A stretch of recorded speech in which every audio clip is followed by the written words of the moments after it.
Ya, kita lanjut dengan seri yang ini. Kita masih ada di seri The Kingdom of God. Ya, memang terputus minggu lalu. Tapi kalau saudara di sini 2 minggu lalu, ya ini adalah lanjutannya. Ya, tentunya saya akan sedikit mundur satu langkah untuk mereview yang 2 minggu lalu, karena kepotong 2 minggu mungkin banyak yang lupa. Ya, kita akan belajar tentang Kingdom Government. Ya, oke, Kingdom Government. Sekali lagi, mengapa kita perlu tahu, mengapa kita perlu belajar tentang Kingdom of God atau Kingdom of Heaven. Sekali lagi, karena itu adalah sistem yang berjalan di surga. Dan Yesus sendiri, seperti saudara tahu, Yesus sendiri berjalan di atas bumi ini, dia tidak memiliki topik khotbah yang lain selain yang ini. Dia cuma khotbah satu topik, Kingdom of God, Kingdom of God, Kingdom of God. Ya, sekali lagi seperti saya bilang, saya review sedikit.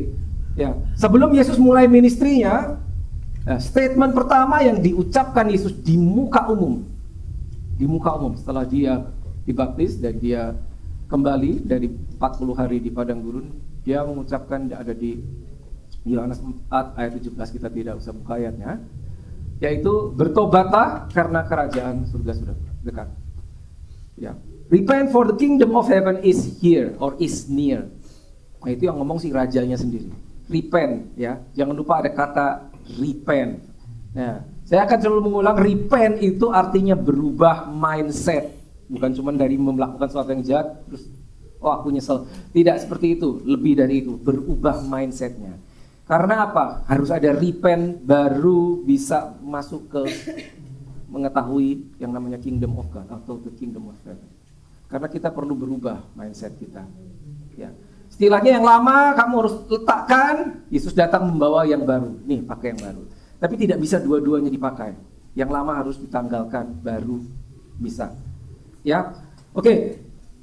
Nah, selama kita belajar materi tentang the kingdom, saya akan selalu kembali di satu ayat yang terus menerus saya akan ulang dan ulang dan ulang dan ulang.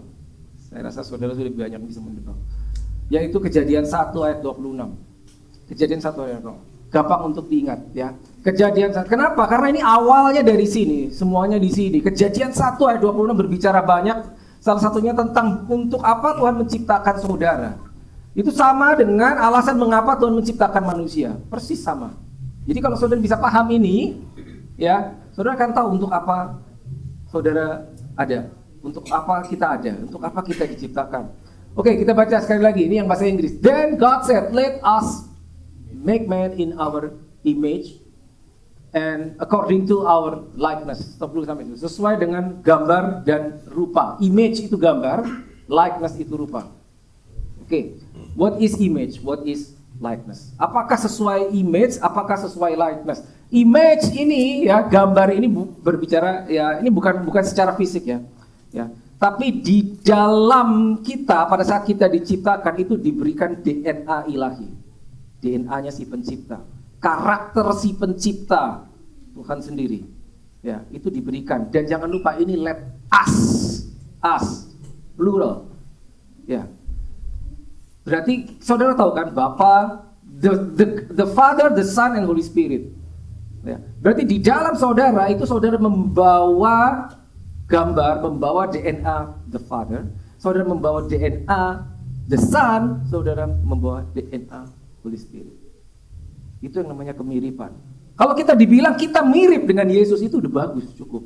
Tapi tidak, cuma sampai situ, tiga-tiganya. Father, the Son, Holy Spirit. Makanya let us. Ya, image. Lalu likeness ini berkata fungsi. Begitu diciptakan, ciptaan tersebut diberi fungsi sama seperti penciptanya. Seperti itu. Jadi saudara pahami betapa besar master plan untuk apa dia menciptakan saudara. Saudara diciptakan untuk berfungsi persis seperti pencipta. Kalau kita bertanya, maksudnya apa berfungsi persis? Ya, lihatlah apa yang dilakukan Yesus, seperti itu. Itu tujuan awal.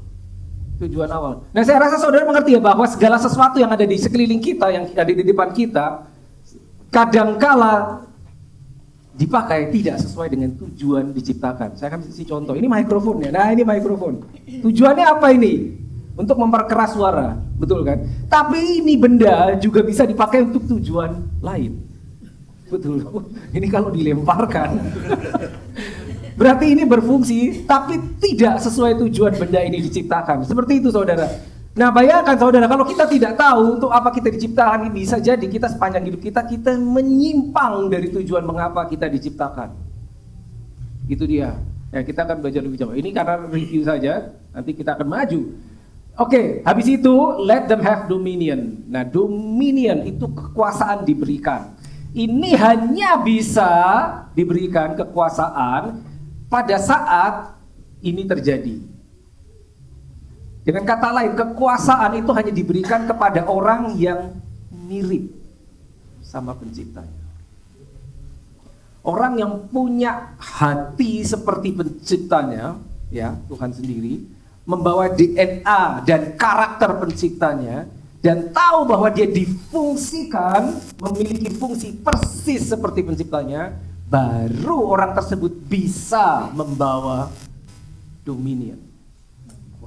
Ini zaman sekarang mungkin saya nggak tahu, ada yang dibilang ini menarik, tapi ada yang nggak peduli. Saya nggak perlu kuasa. Saya nggak perlu kuasa. Sebetulnya kenapa orang nggak bilang saya nggak perlu kuasa? Saya tidak tertarik karena belum berada di dalam situasi perlu ini. Gitu. Tapi pada saat kita berada di situasi perlu ini, beda ceritanya. Saya nggak tahu. Apakah saudara pernah berada di dalam situasi di mana saudara memerlukan pertolongan? Ya, ada kesulitan, gak ada yang bisa nolong. Kiri, kanan, depan, belakangmu tidak ada yang bisa nolong. Saudaramu tidak bisa tolong. Orang tuamu tidak bisa tolong. Rekan kerjamu tidak bisa menolong. Pernah gak? Kalau saudara pernah, perspektifmu akan berubah. Gitu. Kenapa? Karena itu bisa terjadi lagi. Gitu. Jadi ini krusial. Dan ini idenya pencipta, bukan manusia. Manusia nggak punya ide seperti ini. Jadi ini idenya Tuhan sendiri, ya, pada saat Dia menciptakan. Makanya Yesus datang bilang, aku membawa kingdom of God, kerajaannya. Kerajaan adalah sebuah sistem pemerintahan. Ya, satu ayat lagi yang saya akan review adalah ini. Mazmur 115 ayat 16, ya. Langit itu heavens plural, ya, karena ada lebih dari satu heavens. Kepunyaan Tuhan, dan bumi telah diberikannya kepada anak-anak manusia. Diberikan kepada saudara. Apakah saudara sadar apa tidak itu diberikan kepada saudara? Gitu loh. Makanya diberi kuasa. Diberi kuasa untuk menguasai apa yang ada di bumi yang diciptakan. Untuk apa? Untuk kemuliaan Tuhan. Ya, terlalu besarkah? Mungkin bagi beberapa orang, tapi beberapa orang bisa menangkap ini dan saudara akan tahu, ya, untuk apa seperti ini. Nah, ini banyak nih. Perhatikan baik-baik. Karakter dari sebuah kerajaan. Seperti saya bilang, kingdom itu adalah sistem pemerintahan. So please bear with us. Adalah sistem pemerintahan. Ada beberapa karakter di dalam pemerintahan, ya. Seperti saya pernah sampaikan 2 minggu lalu bahwa nggak banyak orang tahu, nggak banyak orang paham tentang yang namanya kingdom atau kerajaan. Karena apa? Kita tidak hidup di dalam sebuah kerajaan. Kebanyakan sistem pemerintahan negara itu adalah kayak Indonesia, bukan kerajaan kan, republik. Walaupun Indonesia pernah dijajah beberapa kerajaan. Pernah dijajah Belanda, pernah dijajah Jepang. Saudara tahu pernah dijajah Portugis, itu semuanya kerajaan, menjajah Indonesia. Nah, karakter kerajaan itu punya karakter. Tapi kalau saudara baca Alkitab saudara akan menemukan semuanya kingdom di situ. Zaman dulu, ya. Karakternya ini, nomor 1, dia pasti punya raja. Kerajaan itu pasti harus ada rajanya dan dia harus ada teritorinya. Makanya manusia diciptakan dikasih teritori, bumi, teritorinya, ya. Jadi bumi itu rajanya manusia, ya. Karena apa? Si pencipta itu tidak turun di bumi. Bapa kami yang di surga, surga is location. Bapa itu dia turun toh, Bapa tetap di sana. Oke, kingdom selalu.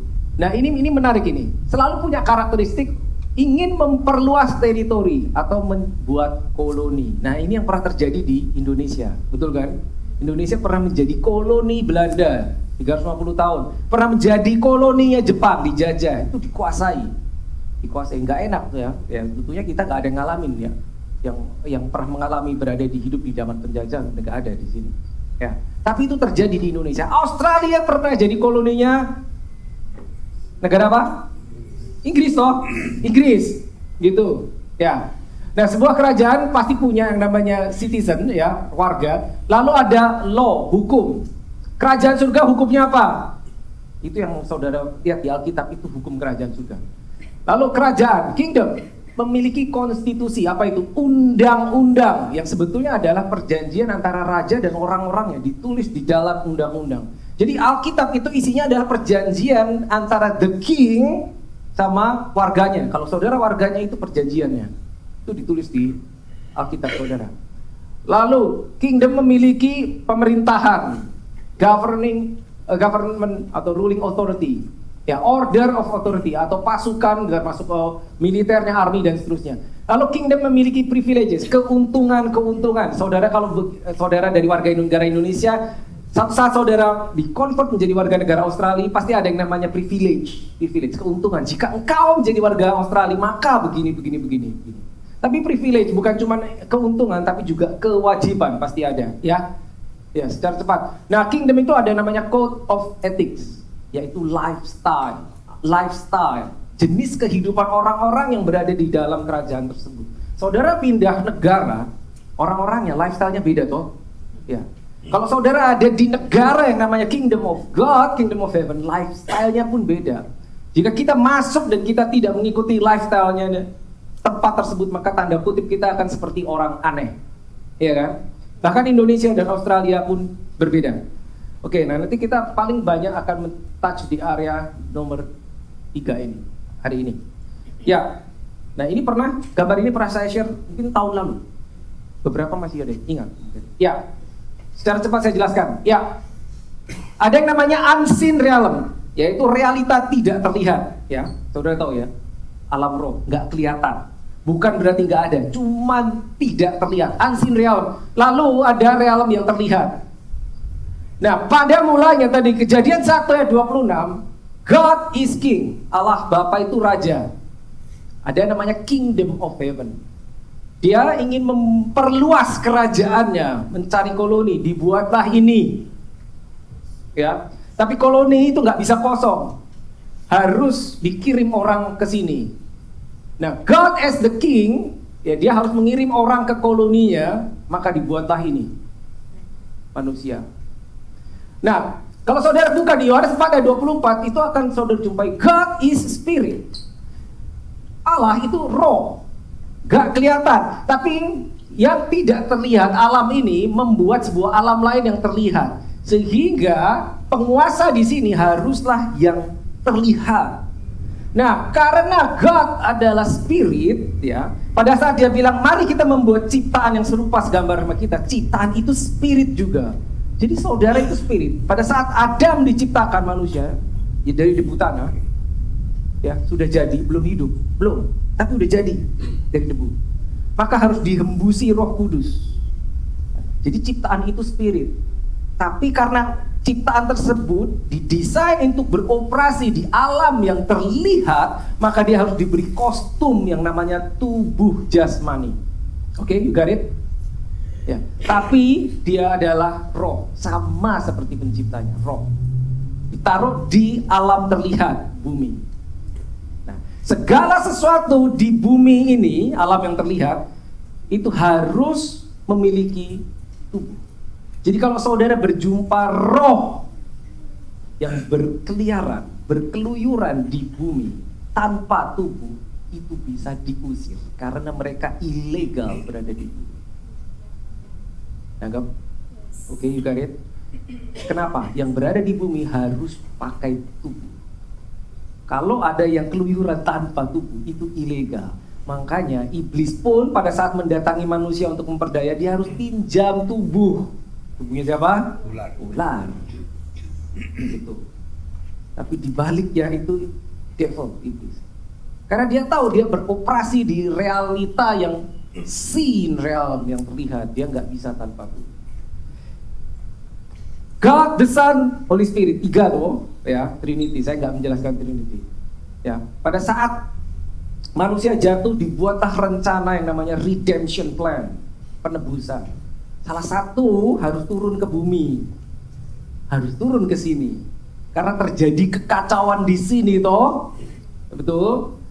Maka diputuskan, oke, the Son yang turun, itu turun dia namanya Yesus. Tapi karena dia mau turun, dia harus pakai tubuh jasmani, maka Yesus turun ke bumi pakai tubuh jasmani. Bapa tidak turun ke sini toh, tetap di atas. Yesus turun, dia harus pakai tubuh jasmani karena akan beroperasi di sin real. Ya, saudara harus paham dulu nih. Itu dia. Jadi ini adalah teritori saudara. Teritori saudara. Tapi kewargaanmu adalah di sini. Karena engkau adalah roh. Cuman dikasih kostum jasmani karena beroperasi di sini. Oke, harus legal. Itu menjelaskan mengapa jika seseorang ya kostumnya rusak, alias tubuhnya rusak, tidak berfungsi, maka spiritnya harus check out. Betul kan? Gak bisa dia keluyuran di sini lagi. Kenapa? Ilegal. Dia udah gak punya kostum jasmani untuk beroperasi di sini. Ya, oke. Nah, tadi kita udah tahu bahwa salah satu karakteristik sebuah kerajaan itu selalu ingin memperluas kerajaannya. Nah, ini yang terjadi. Patternnya sebagian. Makanya terjadi perang. Kerajaan satu, kerajaan yang lain. Perang. Negara A lawan negara B. Ingin mencaplok tanda kutip. Ya, sebuah, katakanlah A dan B. Negara A berperang dengan B. Diinvasi negara B. Itu bahkan sampai zaman modern masih terjadi dua negara berperang. Ya, oke. Diinvasi. Ditaklukkan. Nah, kalau saudara lihat kitab ini pattern zaman dulu, maka negara yang kalah, people, penduduknya akan diangkut ke negara yang menang dan dijadikan budak. Gitu kan? Seperti itu. Nah, saudara tahu Israel pernah mengalami ini, ya. Ditaklukkan oleh Babilonia, diangkut. Nah, makanya kita tahu ada namanya pembuangan Babilonia. 70 tahun diperbudak, itu seluruh penduduknya diangkut, pindahin ke negara lain, diperbudak jadi budak. Ya, dikalahkan oleh negara tersebut. Ya. Juga pernah Israel dikalahkan oleh Assyria. Pindah, diperbudak. Tapi ada satu sistem yang beda.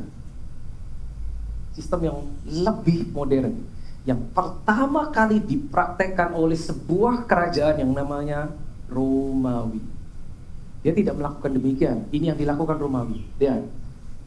Ini yang dilakukan Romawi. Ya. Lihat. Dia menginvasi sebuah negara. Ya. Lihat tadi patternnya harusnya begitulah dikalahkan, diangkut semua penduduknya dijadikan budak. Tapi yang dilakukan Roma berbeda. Lihat. Ya. Dia bukannya mengambil semua penduduknya, tapi kebalik. Dia kirimkan pemerintahannya ke negara yang sudah dikalahkan sebagai gubernur, governor, pemerintah. Itulah tugasnya Pontius Pilatus. Tujuannya Pontius Pilatus menjadikan Israel kan dijajah, menjadi persis seperti Roma. Dan ternyata tanpa mereka paham, mereka nggak sadar pattern yang dilakukan Romawi itu adalah pattern the kingdom of God. Makanya jadilah kehendakmu, kita berdoa, di mana? Di bumi, supaya bumi menjadi seperti surga. Bagaimana supaya bumi bisa jadi seperti surga? Pemerintah surga harus ada di bumi. Pemerintahan surga harus ada di bumi. Orang Romawi tahu, makanya dikirimkan pemerintahannya. Bukan Pontius Pilatus nggak sendiri datang, dia governor, dia pemerintah, dia punya staff, dia punya pasukan semua. Jadi teritori tersebut waktu itu Israel dijajah, itu disulap dari mulai semuanya dibuat menjadi seperti Roma. Dikirimkan ahli ekonomi, arsitek, bangunan-bangunan semuanya model Romawi. Bahasanya harus menggunakan bahasa Roma. Tujuannya apa?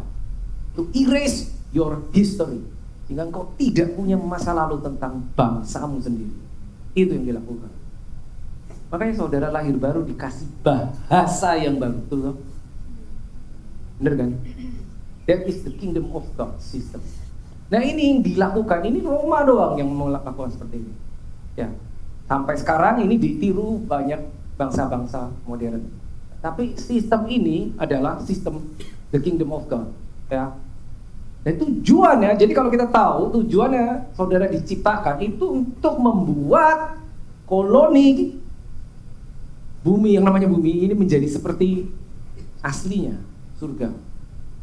Seperti itu, maka perlu dikirimkan pemerintah yang tahu akan sistem negaranya. Ya, harus ada pemerintah yang tahu sistem negaranya. Dan saudara tahu, Pontius Pilatus ini gubernur. Jaraknya Israel dari Roma itu jauh. Tapi dia tahu apapun yang dibuat oleh dia, keputusan dia akan di-backup 100% oleh negaranya. Makanya di depan Yesus dia bisa mengancam Yesus. Pontius Pilatus saat dia ngomong, tidak tahukah engkau aku punya kuasa untuk menyalibkanmu atau membebaskanmu? Dia berani ngomong gitu. Dia nggak sadar yang di depan dia itu raja juga gitu. Tapi dia tahu gitu. Dia tahu seperti itu. Yesus ngomong sama Petrus, kepadamu kuberikan kunci kerajaan surga, hingga apapun yang kau ikat di mana? Di bumi dulu tuh akan terikat di surga. Apapun yang kau lepaskan di bumi akan terlepas di surga. Maksudnya apa? Apapun keputusanmu, this is dangerous statement, surga akan setuju. Dangerous statement. Apapun keputusan saudara, saat saudara membawa the government of heaven di dalam dirimu, surga akan setuju dengan kamu. Oh my God. That is so dangerous. Gitu.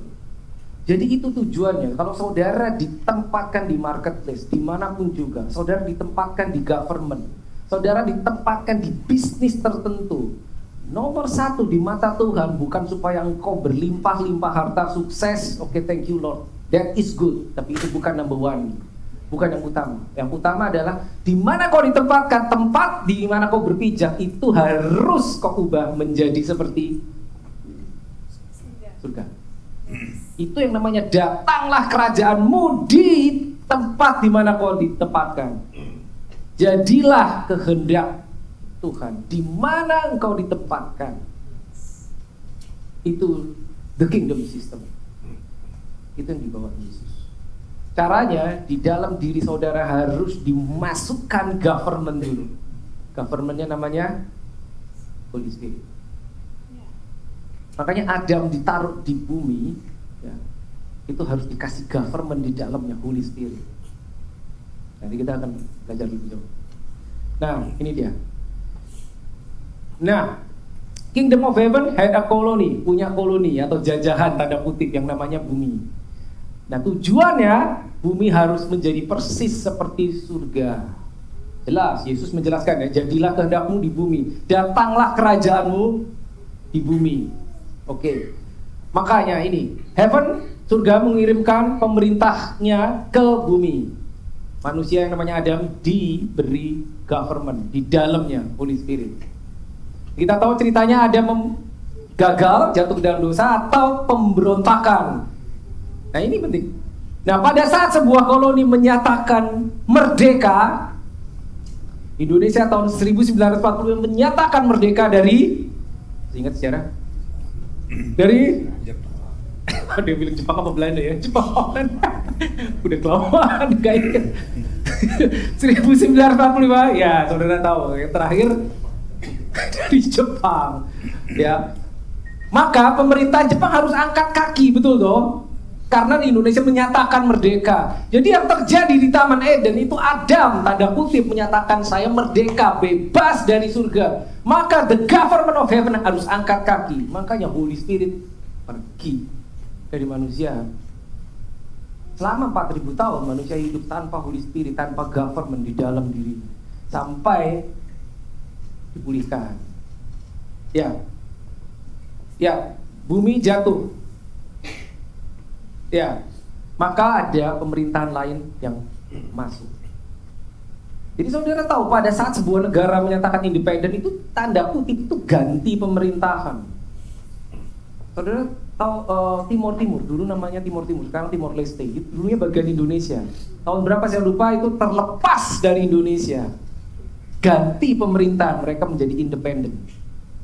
Indonesia tidak punya lagi otoritas atas Timur Timur atau Timor Leste, betul kan? Saat 1945 Indonesia menyatakan merdeka, maka Jepang tidak punya lagi otoritas karena ini bangsa sudah merdeka. Gitu. Dan the problem is, saat government of heaven, Holy Spirit keluar dari manusia, ada pemerintahan lain yang masuk. The kingdom of darkness. Itu yang beroperasi di bumi. Dan tujuannya the kingdom of darkness, seperti saudara tahu di Yohanes 10 ayat 10 ada 3. Apa? Mencuri, membunuh, membinasakan. That is the problem. Nah, maka pada saat Yesus datang, di mindsetnya Yesus, ini pemerintahan surga harus balik lagi. Tapi ada masalah, kenapa? Karena seluruh manusia itu tidak ada yang kudus. Sementara pemerintahan surga itu namanya Roh Kudus. Roh Kudus hanya bisa masuk ke tempat kudus. Gimana caranya? Harus dibersihin dulu supaya jadi kudus, baru pemerintahannya bisa masuk, Holy Spiritnya, Roh Kudusnya. Caranya darah, makanya dia mati mencurahkan darah, itu membersihkan, baru habis itu pemerintah bisa balik, governmentnya, Holy Spiritnya kembali. Ya. Nah setelah itu saudara tahu original plan, ya, bumi menjadi sebuah domain atau teritori yang penduduknya seluruhnya adalah imam dan raja. Semuanya imam dan raja. Itu original plan. Jadi saudara kalau tahu saudara masuk ke dalam original plan-nya penciptamu, engkau adalah imam dan raja. Tapi pasti kita pikir, untuk apa saya jadi imam? Saya nggak ada urusannya sama imam. Saya raja, nggak ada urusannya. Itu hanya karena kita nggak tahu. Kalau saudara tahu, saudara akan menghargai posisi saudara sebagai imam dan raja. Oh, I mean it. Saudara, kalau saudara tahu, saudara akan menghargai itu. Tapi the problem is kita banyak yang nggak paham. Ya, sehingga ayat ini menjadi jelas sekarang. Perhatikan 2 Korintus 5 ayat 20. Jadi, ini Rasul Paulus, kami ini adalah utusan ambasador atau representatif. Saudara tahu mengapa, atau perwakilan, ambasador perwakilan. Mengapa sebuah negara atau sebuah organisasi perlu perwakilan di daerah lain atau di negara lain? Ya. Katakanlah seseorang, ya, dia perlu perwakilan ditempatkan di tempat lain. Kenapa? Karena orang itu nggak di sana, maka dia perlu diwakili. Karena dia nggak kelihatan. Kenapa Tuhan perlu perwakilan? Karena dia tidak terlihat. Jadi kalau saudara tahu ayat ini, ya, engkau adalah utusan Kristus. Engkau mewakili Kristus karena Kristus Yesus tidak terlihat. Jadi kalau ada orang ingin berurusan sama Yesus Kristus, ingin mencari Yesus, yang dicari yang kelihatan, yang dicari engkau. Maka dia menitipkan kuasanya kepadamu, dia menitipkan otoritasnya kepadamu, dia menitipkan His love, His mercy, even His favor kepadamu. Karena engkau terlihat, dia tidak terlihat. Nah itu fungsimu sebetulnya. Gitu loh. Terlalu besarkah ini? Tidak. This is in your manual book. Ini di Alkitab saudara. Hanya kita yang menurunkan porsi kita sehingga kita nggak paham ini. Ya. Oke, real quick. Ya, 2 minggu lalu saya share ada Gospel of Salvation, the Gospel of the Kingdom. Yesus sendiri keluar statement dari mulutnya. This Gospel of the Kingdom. Berarti ada gospel jenis lain. Nah, mostly kita cuma tahu yang ini. Ya, the Gospel of Salvation itu Allah Bapa, God the Father, ya, karena mengasihi manusia, ya, manusia itu orang berdosa kan, ya, karena Adam jatuh semua orang dosa kan, ya. Jadi dia ingin menunjukkan kasihnya kepada semua orang berdosa. So this is God, the giver, ini resipiennya yang menerima manusia berdosa, diselamatkan oleh kasih karunia, diubah menjadi statusnya menjadi anak. Ya, saudara sudah paham ini. Tapi belum selesai. Karena ada the gospel of the kingdom. Nah, the gospel of the kingdom itu the next step. God now / king, rajanya. Resipiennya bukan lagi orang-orang berdosa. Resipiennya yang menerima the gospel of the kingdom adalah yang ini. Yang udah selamat ini, dia harus masuk sini, terima ini. Ya. Kalau yang ini tadi diselamatkan karena kasih karunia, karena orang berdosa, dia nggak bisa ngapa-ngapain, diselamatkan. Nih kamu aku berikan kasih karunia jadi anak. Tapi yang di sini bukan lagi diselamatkan by grace, tapi di empower by Holy Spirit, diberi Roh Kudusnya untuk bisa beroperasi. And resultnya ambasador, perwakilan. Jadi saudara harusnya sampai sini nih. Itu yang dimaksud si Paulus tadi. Jadi kami adalah utusan representatif, ambasador, utusan Kristus. Ini sampai sini. Jangan berhenti di sini. Ini belum selesai. Banyak yang berhenti di sini karena tidak tahu masih ada. Kita hidup diberkati berlimpah-limpah. Itu bisa jadi cuma sampai sini loh. Belum sampai sini, belum. Makanya saya selalu ulang, kalau saudara datang terus saya ulang, kekristenan adalah seperti Kristus. Udah, kekristenan adalah seperti Kristus. Kalau kita mau mengukur kita bertumbuhnya seberapa, mengukurnya gini, udah berapa mirip sama Kristus. Yesus datang ke bumi itu dia memang ini statusnya, tapi dia berfungsi sebagai perwakilan Bapa. Gitu loh. Maka yang dibuat adalah kehendak Bapa. Makanya dia bilang kan, I'm doing the work of my Father. Dia nggak mikirin kehendaknya sendiri karena dia tahu dia perwakilan. Segala yang diucapkan Yesus itu harus adalah 100% sama yang diucapkan the King of Kings, Bapa di surga. Ini dia. Tapi untuk sampai sini, ini harus ini dulu, oke? Harus jadi ini dulu, menerima lahir baru itu di sini, saudara. Gitu. Habis itu harus di-empower dulu oleh Holy Spirit. Empower itu saudara diberi powernya, diberi kuasanya. Kenapa? Karena Kejadian 1 ayat 26, ya pada saat Tuhan menciptakan manusia serupa dan segambar, lalu diberi kuasanya, manusia jatuh, rupanya hilang, gambarnya hilang, dominionnya atau powernya hilang juga. Maka harus dipulihkan lagi, tiga-tiganya dipulihkan. Saudara lahir baru menerima Roh Kudus, ya, rupa dipulihkan, gambar dipulihkan, DNA-mu sekarang DNA Kristus. Karakter yang ditanamkan di dalam engkau adalah karakter Kristus Yesus. Dan fungsi yang harus kita bawa juga adalah fungsi Kristus Yesus. Gitu. Jadi sebetulnya kalau kita mau benar di hadapan Tuhan, kita nggak bisa semaunya sendiri, saudara, nggak bisa. Everything harus by the manual book. Apa yang terus dari kita harus seperti itu, karena di sini kita posisi kita. Jadi ini krusial, bertumbuh di dalam Kristus. Karena kalau tidak, ya kita nggak sampai, kita cuma separuh jalan ibaratnya. Mana tadi? Ya ini, nah ini kita cuma separuh jalan di sini doang, seperti tidak selesai. Nah, tapi ada problemnya. Ada problemnya bertumbuh dalam Kristus. Ada problemnya. Gak semua orang mau, saudara. Gak semua orang mau. Saudara berapa lama jadi orang Kristen? 10 tahun, 20 tahun? Bertumbuh tidak? Mari kita jujur sama diri kita. Belum tentu loh. Berapa lama pun dia jadi Kristen, seseorang 10, 20, 30 tahun, belum tentu bertumbuh. Belum tentu. Badannya bertumbuh, tapi di dalamnya belum tentu. Ya, Galatia 4 ayat 1. Yang dimaksud ialah selama seorang ahli waris belum akil balik itu maksudnya belum dewasa. Ya, as long as he is a child, masih kecil, masih anak-anak, belum dewasa, sedikit pun ia tidak berbeda dengan seorang hamba. Hamba ini slave, budak. Sungguh pun ia adalah tuan dari segala sesuatu. Jadi kalau masih kecil, tidak dewasa rohani, ya, gak bisa. Saudara mau diberi dari markas besar dari surga itu punya rencana, punya plan.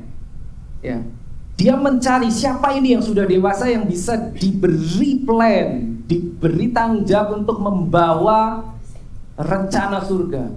Tapi itu tidak bisa jika tidak bertumbuh. Kenapa? Ini Alkitab bilang, sedikit pun ia tidak berbeda dengan seorang hamba. Nah, saya akan kasih saudara gambar. Nah, ini menjadi jelas ini ayat ini. Ya, problemnya tidak bertumbuh itu ini. Karena serupa dengan ini. Serupa dengan ini. Padahal dibilang, jangan kamu menjadi serupa. Jadi gimana dong? Berubah. Jangan sama, tapi gimana dong? Berubah. Jangan sama, tapi berubah. Cuman itu. Jangan sama, berubahlah. Jangan serupa, berubahlah. Kalau kita tahu itu kita bertumbuh. Ya. Dari mulai anak bertumbuh lagi menjadi perwakilan.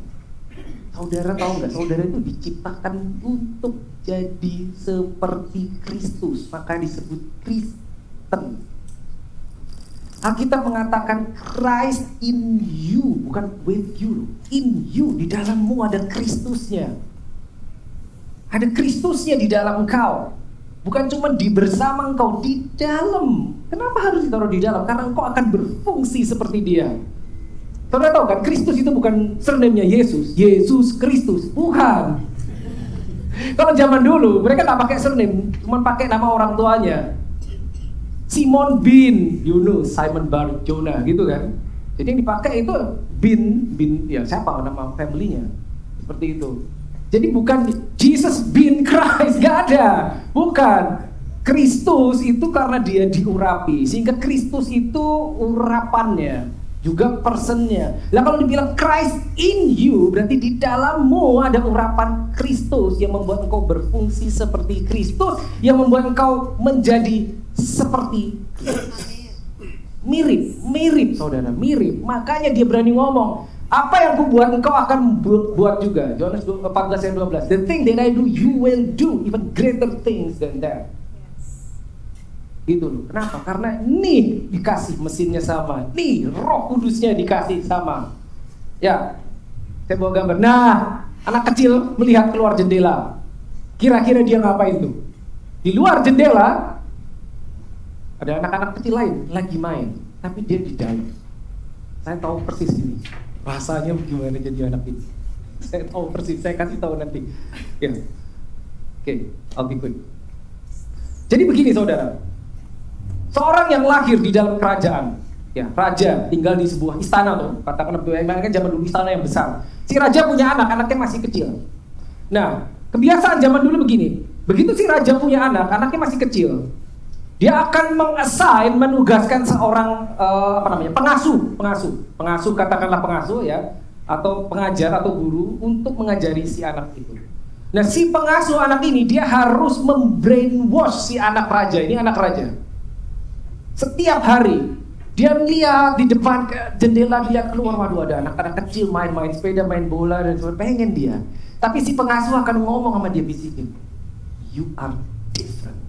Kamu gak sama yang di luar. Tiap hari diberi, kamu tidak sama, kamu tidak sama, kamu tidak sama. Mereka di luar, kamu di dalam. Mereka orang-orang biasa, kamu tidak biasa. Dia mungkin gak ngerti, tapi itu bertumbuh terus dari kecil sampai besar, hingga lama-lama dia paham. Nah inilah makanya ayat ini saudara sekarang tahu, dikasih tahu jangan sama. Kenapa? Karena kamu tidak sama, kamu punya destiny yang lebih besar dari orang yang di luar. Caranya gimana? Berubahlah, itu tujuannya ini. Nah, saya sudah pernah bawa gambar ini toh. Anak kecil dia nggak tahu, ini dia pernah mengalami ini. Nah, rada gede, dia masih nggak tahu, kalau dia nggak nyadar bahwa dia anak raja. Dia nggak tahu bahwa suatu saat dia akan jadi raja. Sampai dia harus bertumbuh dulu kan, menjadi ini. Udah mulai kelihatan, tambah gede menjadi ini. Tapi belum raja, baru prince. Kenapa? Dia dilahirkan, dia tahu suatu saat jadi raja, tapi belum. Kenapa belum? Karena ibunya dulu wajib banget hidupnya. Jadi ini nggak naik-naik. Dia harus nunggu sampai ibunya meninggal dulu. Jadi gini, di dalam sistem kerajaan ya, raja itu cuma satu, saudara. Selalu cuma satu. Anaknya mungkin banyak, pangeran. Ini pangeran loh, prince. Yang berkuasa orang tuanya, ayahnya atau ibunya. Dalam kasus ini ibunya yang berkuasa. Ya. Jadi si anak pengen jadi raja. Gimana dong? Gak bisa, kamu gak bisa jadi raja. Aku masih hidup, kurang lebih gitu. Tapi ada satu cara untuk membuat anak ini jadi raja sebelum ibunya meninggal. Caranya apa? Gini nak, saya akan kirimkan kamu ke koloni. Jadi si orang ini, meskipun dia di Inggris, hanya pangeran Inggris, tapi begitu dia mendarat di Australia, yang adalah ex-koloni Inggris, begitu dia menjejakkan kaki di sini, dia menjadi raja. Itu karena apa? Di sini tidak ada ibunya. Nangkep maksudnya saudara? Ya. Tapi begitu dia ada bersama ibunya, yang jadi raja ibunya. Gitu. Makanya pada saat Tuhan menciptakan Adam, kamu diberi kuasa, diberi persis seperti raja, seperti aku. Kau harus ditempatkan di koloni, di bumi. Sehingga kau di sana bisa memerintah.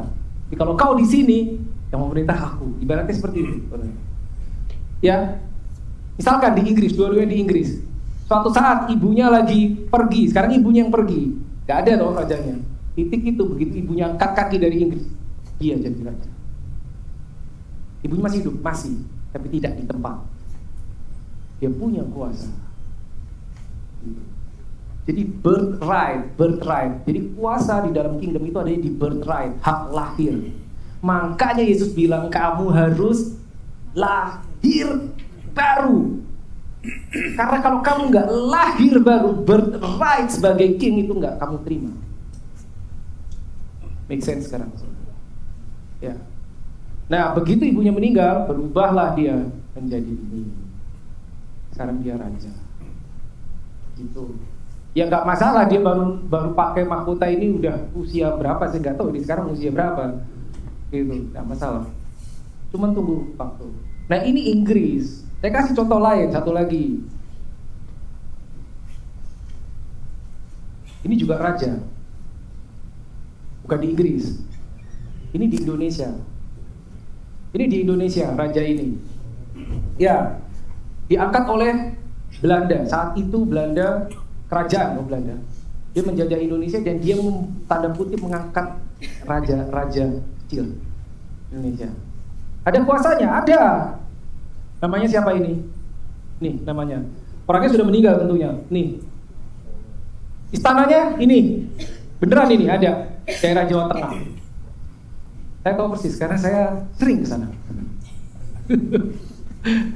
Ini dari zaman dulu. Nah, ini aja biar buat informasi aja. Yang ini tadi, nah dia punya anak. Banyak anaknya. Salah satu anaknya ini wanita. Dan wanita ini punya anak lagi. Ini. Nah ini ternyata begitu gede jadi ini.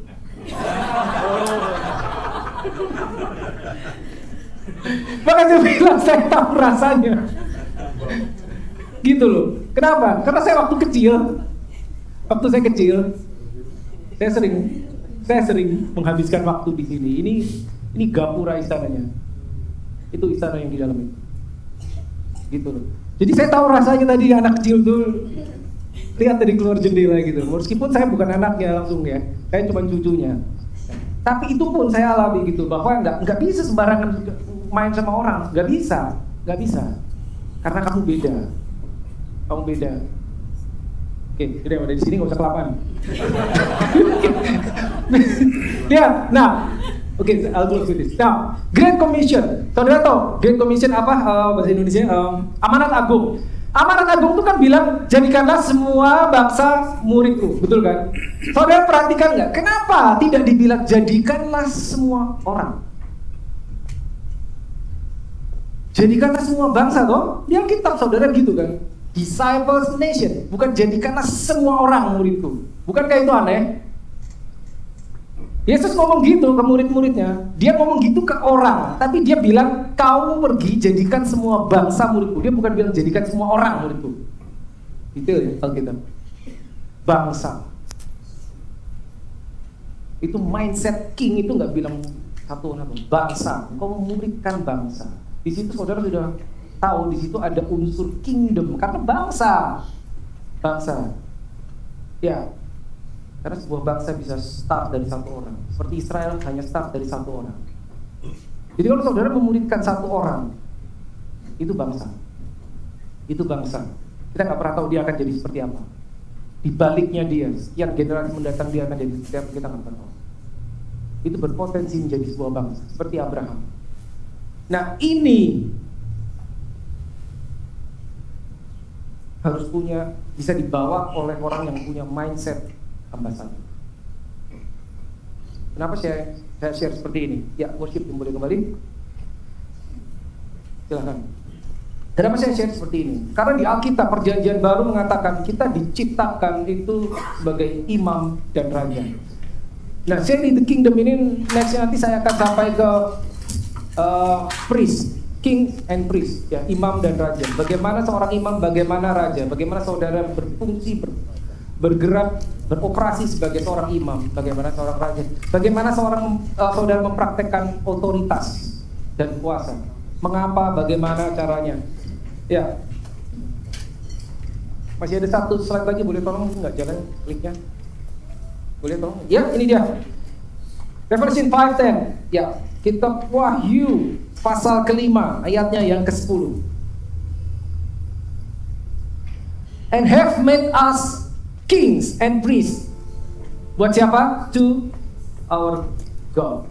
Saudara diciptakan menjadi imam dan raja bagi Tuhan. And we shall reign, dan kita akan memerintah di mana? Di bumi. Bukan nanti kalau kita udah kembali ke surga. Enggak, di sini. Di sini. Karena domain kita, teritori kita adalah bumi. Makanya kita mengatakan bahwa tidak tahukah bahwa kewargaanmu adalah surga. Gitu. Jadi jangan lupa original plan. Ya, let us read.